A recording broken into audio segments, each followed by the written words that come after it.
বিসমিল্লাহির রাহমানির রাহিম। প্রিয় ভাই ও বোনেরা, আজ আমরা শিখব মাত্র ৫ মিনিটে কিছু ছোট ছোট আমল, যেগুলো করলে ইনশাআল্লাহ আমাদের দুনিয়া ও আখিরাত উভয়ই সুন্দর হবে। প্রথম আমল, সুবহানাল্লাহি ওয়া বিহামদিহি সুবহানাল্লাহিল আজিম।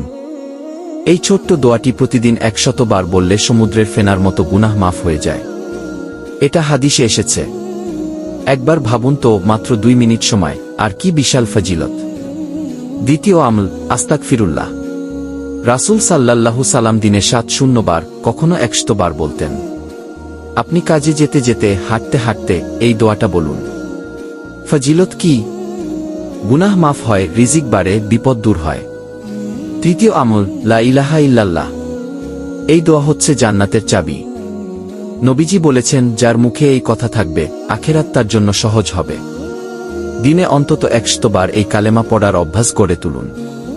চতুর্থ আমল, দুরূদ শরীফ, আল্লাহুম্মা সাল্লি আলা মুহাম্মদ। এই দোয়া পড়লে ১০টি রহমত নাজিল হয়, ১০টি গুনাহ মাফ হয়, ১০টি মর্যাদা বাড়ে। সালাতের পরে, ফাঁকা সময়ে, কষ্টের সময়ে এটা বলুন। রাসূল সাল্লাল্লাহু সাল্লামকে ভালোবাসার এটি বড় প্রমাণ। পঞ্চম আমল, সূরা ইখলাস ৩ বার।